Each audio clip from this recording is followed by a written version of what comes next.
Contrairement à la cuve à enterrer qui travaille par gravité et qui nous oblige à installer la cuve à l'endroit où se passent les écoulements des eaux pluviales, nous avons conçu un petit système, un petit réservoir qui capte l'eau à l'endroit où s'écoulent les eaux pluviales et qui rejette l'eau dans le réservoir de stockage. Intérêt majeur, ne pas faire un trou où on n'a pas toujours envie de le faire et surtout mettre le réservoir à l'endroit où il nous gêne le moins. Ce capteur reçoit l'eau des écoulements pluviales à ce niveau. On va avoir un pré-filtre à 200 microns. Ce pré-filtre va capter les eaux de pluie et va trier les feuilles, les branches, etc. Et ensuite, on a un système de pompe qui va renvoyer par ce tuyau l'eau captée vers le réservoir de stockage. Le réservoir de stockage a un module technique qui permet de recevoir donc l'eau qui arrive du réservoir de captage, une pompe inox qui renvoie sur le réseau et un système d'alimentation d'eau de la ville en cas de manque d'eau. Tout ça, c'est géré par microprocesseur. On ne parle plus de terrassement puisque pour installer ce nouveau type de réservoir, on va décaper la terre d'environ 20 à 25 cm sur 12 mètres carrés. On est de l'ordre des travaux du jardinage. Et puis on va monter le réservoir. Ce sont des éléments modulables qui s'emboîtent. On pourrait apparenter ça à du Lego. Extrêmement simple à construire.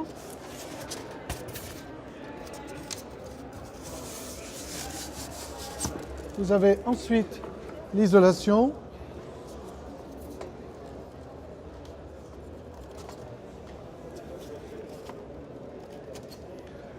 On va faire un rectangle avec ces petits modules.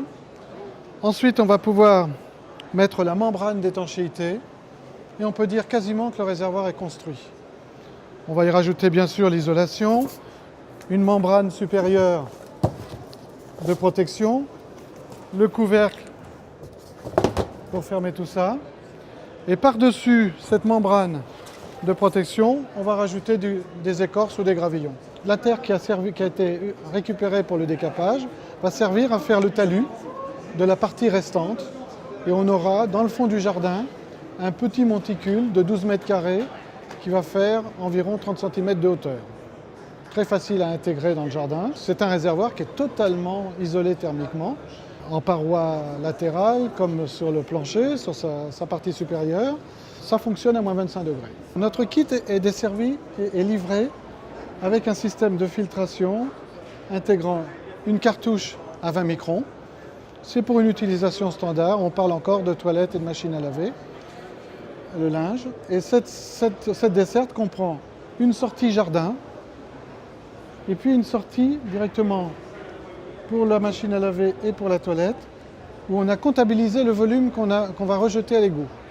S'il vient au pouvoir public le souhait de vouloir faire comptabiliser ou faire chiffrer l'eau qui a été rejetée à l'égout et qui n'a pas été payée puisqu'on l'a captée autrement que par le réseau public, on aura une réponse à apporter. Nous, on sait combien on en a rejeté à l'égout et on sera en conformité avec la loi. Le toit récupère 90% ou 100% de nos besoins en eau.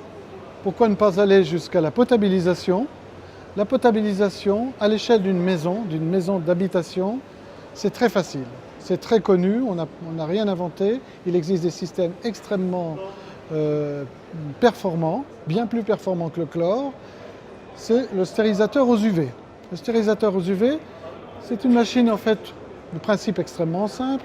Vous avez une lampe qui émet une certaine fréquence qui est dans ce tube et on fait passer dans ce tube l'eau.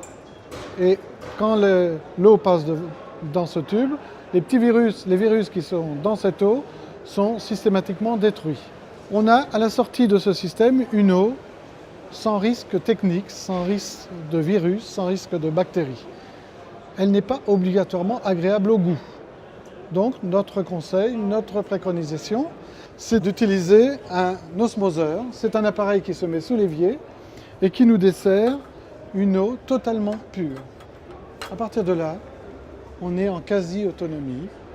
Si le volume d'eau stocké est assez important par rapport à la pluviométrie, on peut quasiment dire qu'on est autonome en eau potable.